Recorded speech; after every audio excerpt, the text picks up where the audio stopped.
Hello दोस्तों, good morning, good evening, Radhe Radhe. आपका हमारे यूट्यूब चैनल लक्ष्य क्लासेस एम की बरुआ सागर में एक बार फिर से स्वागत है। दोस्तों, मैं क्लास 10th और 9th वालों को इंग्लिश ग्रामर पढ़ा रहा हूं, जिसमें आज आपका टॉपिक रहेगा use of is am are, was were, is am are was were और will be shall be, will be और सेल बी, ये आपकी चीज़ें रहेंगी। इनका प्रयोग आज हम करना सीखेंगे। इज एम आर, बॉज बर, बिल बी और सेल बी, इनको आप पढ़ भी चुके होंगे पहले, तो आज हमें बिल्कुल सिंपल तरीके से देखना है। इनको हम और किस नाम से जानते हैं? इज एम आर, बॉज बर, ये आपकी चार बी के रूप कहलाते हैं। काय के रूप कहलाते हैं? बी के रूप। इनको हम बी के रूप के नाम से भी जानते हैं। बी के रूप, बी के रूप यानी कि एज एम आर और बॉज बर, ये आपके 5 बी के रूप होते हैं। और साथ में हम फ्यूचर में चलेंगे तो बिल बी सेल भी और ले लेंगे। तो मुख्य रूप से एज एम आर, बॉज बर, ये 5 आपके बी के रूप होते हैं। तो दोस्तों, क्लास शुरू करने से पहले यदि आप हमारे यूट्यूब चैनल लक्ष्य क्लासेस एम की बरुआ सागर यदि पहली बार पढ़ रहे हैं या पहली बार वीडियो देख रहे हैं, तो आप हमारे यूट्यूब चैनल को सब्सक्राइब अवश्य करें, वीडियो को लाइक, शेयर और कमेंट करें। अब हम चलते हैं आगे। हमें सबसे पहले देखना है इनकी पहचान, कि हम एज एम आर, बॉज बर का प्रयोग हम कैसे करेंगे, कब करेंगे, हमें कैसे पता चलेगा कि एज एम आर का प्रयोग होना है या बॉज बर या बिल बी या सेल बी का।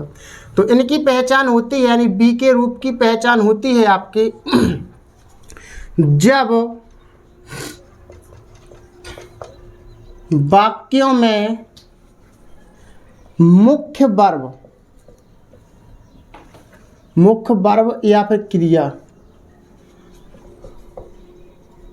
मुख्य वर्ब ना हो। जब वाक्यों में मुख्य वर्ब ना हो तब हम बी के रूप का प्रयोग करते हैं। बी के रूप कौन कौन से होते हैं?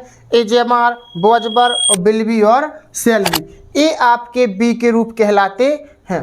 तो अब हमें एज एम आर का प्रयोग कब करना है? तो देखो, फर्स्ट कंडीशन में जे आपका होगा प्रेजेंट, यानी हम कोई भी चीज़ पढ़ेंगे हम 3 भागों में बांट करके पढ़ेंगे, प्रेजेंट, पास्ट, फ्यूचर। प्रेजेंट का मतलब होता है जब वाक्य के अंत में है आ जाए, हूँ आ जाए, हो आ जाए। क्या आ जाए? है आ जाए, हूँ आ जाए, हो आ जाए, तब हम समझ जाएंगे कि हमारा वाक्य प्रेजेंट में है। जब प्रेजेंट में है तो बी के रूप प्रेजेंट में कौन कौन से आते हैं? सबसे पहले आएगा आपका एज, फिर आएगा आपका आर, इज एम, फिर आएगा आपका are, is am are. Is लगाते हैं एक वचनकर्ता के साथ, एम लगाते हैं सिर्फ आई के साथ, आर लगाते हैं बहुवचनकर्ता के साथ। अब एक वचन और बहुवचन यानी कि सिंगुलर सब्जेक्ट और प्लूरल सब्जेक्ट आपको आते होंगे। नहीं आते हैं तो इन्हीं के साथ में देख लें। सिंगुलर सब्जेक्ट कहलाता है आपका ही, सी, इट या किसी का नाम आ जाए, तब हम इज का प्रयोग करेंगे। और आर का प्रयोग कब करेंगे अपन? वी, यू, दे। फिलहाल आई भी बहुवचन में आती है, लेकिन यहाँ पर आई के साथ आपको एम लगाना है। क्या लगाना है? एम। और तो प्रेजेंट है, अगर प्रेजेंट का मतलब है वाक्य के अंत में है, हूँ, हो आ जाता है, तो हम समझ जाते हैं कि प्रेजेंट है। अब हम पास्ट की बात करें। पास्ट का अर्थ समझते होंगे, था, थी, थे, कि वाक्य के लास्ट में था, थी, थे आएगा। जब था, थी, थे आएगा तो हम यूज करेंगे बॉज और बर।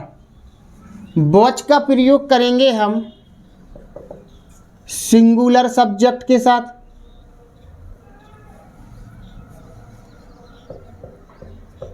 मतलब एक वचन करता, और वेयर का प्रयोग करेंगे प्लूरल सब्जेक्ट के साथ,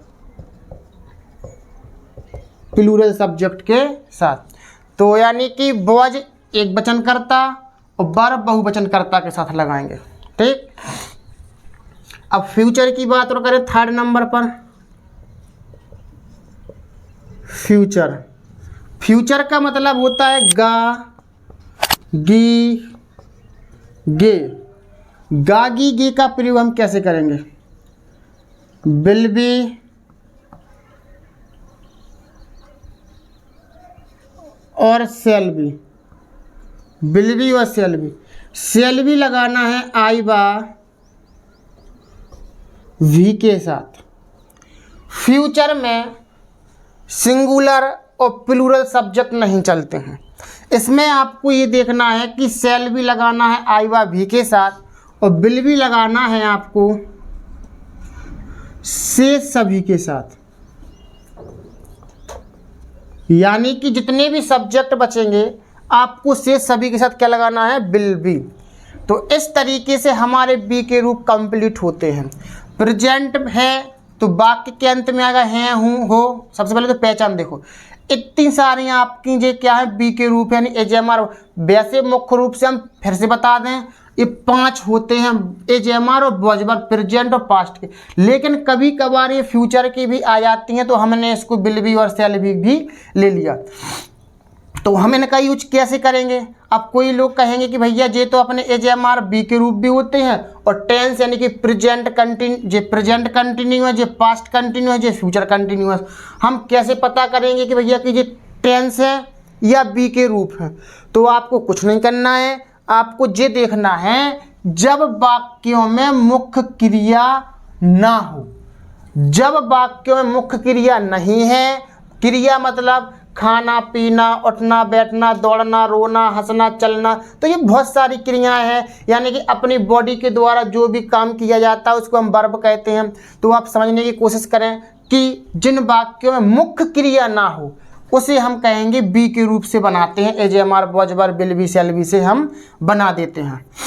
जैसे हमने अगर एग्जाम्पल में लेकर के देखें, जैसे हम कहेंगे राम क्रिकेट खेल रहा है, तो खेल रहा, खेलना इसमें मुख्य क्रिया आ गई, तो समझ जाना ये आपका क्या है? टेंस है, यानी कि प्रेजेंट कंटिन्यूअस है। और जिन वाक्य में मुख्य क्रिया नहीं आई तो अपन समझ जाएंगे कि वो बी का रूप है। जैसे मान लो राम एक लड़का है, तो राम एक लड़का है, क्या इसमें कोई वर्ब आई है? नहीं आई है। तो नहीं आई है तो हम समझ जाएंगे कि ये बी के रूप है। ठीक है ना? एग्जाम्पल हम देखेंगे। तो एग्जाम्पल के तौर पर हमारा पहला सेंटेंस रहेगा वे बहादुर हैं, वे बहादुर हैं। अब इसमें आप ये बताओ कि इसमें क्या कोई बी का रूप आया है? नहीं आया। नहीं, क्रिया आई है? कोई क्रिया नहीं आई है। अब क्रिया का मतलब है कि क्या बे है, जो सब्जेक्ट जो बे है क्या कोई काम कर रहा है? यहाँ पर नहीं कर रहा है, तो हम समझ जाएंगे कि ये बी का रूप है। बी का रूप है तो कैसे बनाएंगे? वाक्य के लास्ट में देखें हैं लिखा है, क्या लिखा है? हैं, तो समझ जाएंगे कि अपना वाक्य प्रेजेंट में है। प्रेजेंट में है तो हम एजेएमआर लगाएंगे। तो बे के लिए हम क्या बनाएंगे? दे। बे के लिए क्या लिखेंगे? दे। और दे के हिसाब से हम क्या लगाएंगे? Helping verb are. क्या लगाएंगे? आर।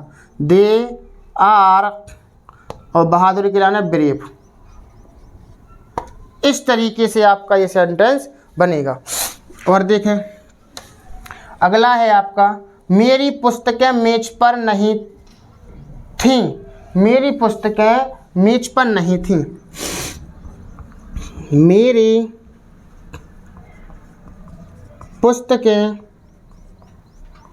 मेज पर नहीं थी। मेरी पुस्तकें मेज पर नहीं थी। अब हम इसको कैसे बनाएंगे? मेरी पुस्तकें मेज पर नहीं थी, तो इसमें देखेंगे वाक्य के लास्ट में क्या आया है? थी। क्या आया है? अपना थी। तो हम समझ जाएंगे कि हमारा ये पास्ट में है। क्या में है? ये पास्ट में। थी आ गया है, पास्ट में है। अब ये देखो कि क्या ये बी के रूप हैं कि नहीं है। अब बी के रूप क्या कहलाते हैं, जिन वाक्य में मुख्य क्रिया ना हो। तो मुख्य क्रिया क्या मेरी पुस्तक के मेज पर है, क्या कोई क्रिया है इसमें, नहीं है। जब नहीं है तो हम काय का प्रयोग करेंगे, बी के रूप का। और कौन सा है, पास्ट रूप में है तो हम वॉज या बल लगाएंगे। मेरी पुस्तकें तो my books, my books were not. और पर के लिए on the table, on the table. तो इस तरीके से आपका जी बनेगा। जो प्रेजेंट हो गया, जो पास्ट हो गया। अब इसी में जो अफर्मेटिव है, जो नेगेटिव है। हो सकता है कि इसमें आपको कोई नेगेटिव सेंटेंस मिल जाए। नेगेटिव का देखेंगे यदि हम, तो क्या वह व्यक्ति ईमानदार है, क्या वह व्यक्ति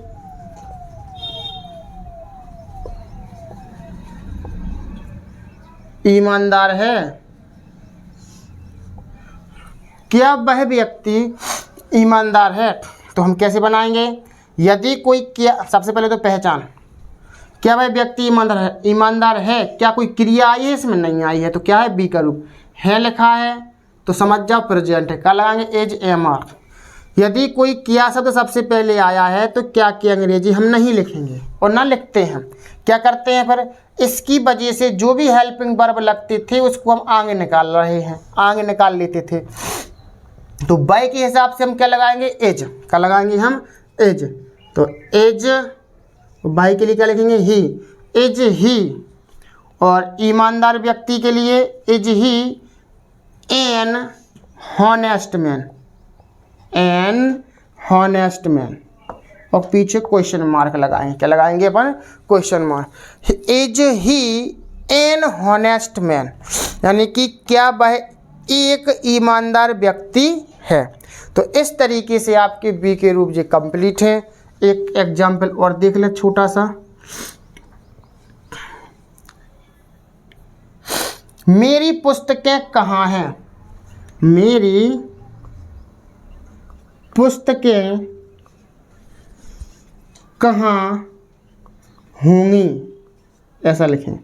मेरी पुस्तकें कहाँ होंगी, मेरी पुस्तकें कहाँ होंगी। तो कहाँ, इसमें प्रश्नवाचक शब्द बीच में आ गया, तो इसकी अंग्रेजी हम कहाँ लिखेंगे सबसे पहले। तो कहाँ के लिए हम क्या लिखेंगे, वेयर। और होंगी, गागी, गे, फ्यूचर, होंगी, गी आ गया अपने पास। तो क्या करेंगे अपन, होंगे या तो विल भी लगाएंगे या शैल भी। मेरी पुस्तकों के हिसाब से हम क्या लगाएंगे, विल भी। हेल्पिंग वर्ब दो शब्दों की है, पहला शब्द निकालेंगे आएंगे तो where will, my books be, where will be, where will my books be. तो इस तरीके से आपका क्या होता है, ए बी के रूप आपके कंप्लीट हैं पूरी तरीके से। तो दोस्तों आपको हमारी वीडियो कैसी लगी, यदि आपको सेंटेंस समझ में आए हो तो हमारे वीडियो को लाइक, शेयर और कमेंट कीजिएगा। यदि आप हमारे यूट्यूब चैनल पर पहली बार वीडियो देख रहे हैं तो हमारे यूट्यूब चैनल लक्ष्य क्लासेस एम की बरुआ सागर को सब्सक्राइब अवश्य करें।